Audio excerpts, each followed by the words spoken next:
just another couple of minutes because I kind of wrapped up what I learned in this journey, in this final chapter, and I think it has an awful lot to teach us about these days. It has been over 50 years since I went to war, 30 years since I surrendered. I've made a long journey: warrior, outlaw, prisoner, penitent, redeemed, and returned. In this search for authenticity and meaning, for family and identity, I have learned many things about rage, war, and enemies, all the ways that change happens, and how being peace is connected to making peace.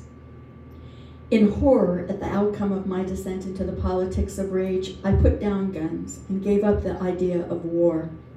Yet I still considered myself a fighter against enemies who wielded power through systems of oppression I was committed to overthrowing. Over the years, I came to understand there would be no final triumph.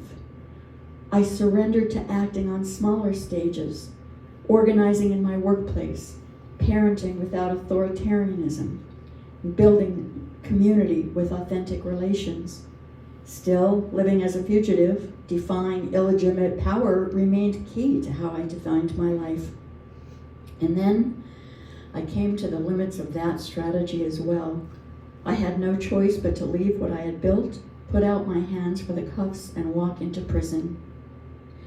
It was hard to let go of being a warrior. Framed in the struggle for power, surrender seems like a defeat, a tactic, sometimes smart, often simply necessary, in the face of superior force. It is not usually thought of as a triumphal outcome, certainly not one that would be claimed as the title of a memoir. At every surrender, I asked myself, what now? What act of graceful human survival is left to me? What acts of meaning, of creating beauty and bringing justice are available to me in these new circumstances? Fundamentally, these are not tactical questions, but spiritual ones.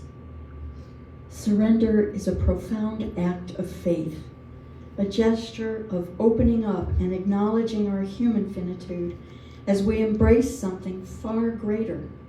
I discovered the immense creative potential in a vision unbound from enmity and hatred. So even as we necessarily organize opposition movements, what Joanna Macy calls holding actions, we do not have to be limited to struggles for power. Although a dominator order can maintain itself through brute force, more often it prevails by occupying our minds. Fear is its most effective tool. It keeps us stirred up and on alert with a stream of threats. We are drawn into fight head-to-head in conflicts where the current order has far more power. We turn our attention to fighting this particular bad thing and then that one and then another until we have exhausted ourselves defending and defeating. Yet countless forces interact to bring forth the world at every moment, and we can be part of those forces. In stepping outside of the head-to-head power struggle, we can see all of the thousands of places where the paradigm of dominance, of war and white supremacy and economic extraction and the rule of men over women's bodies is crumbling, where the paradigm of mutuality is ascendant, where we can be part of that great transformation. We can become intentional and large-hearted about the world we are making. I am in the grandmother stage of life now. In the traditions where elders are seen as a fount of wisdom, they have not only the experiences of lessons of their lives, but also the lives of all the living people and of the stories passed from the ancestors. Modern science expresses this in its understanding of how elders' brains work. They think more deeply, integrate information from more sources and angles. I imagine myself as a grandmother with hard-won wisdom, sharing what I have learned in many years as a nature mystic, student of the sciences and wisdom traditions, and activist for peace and justice.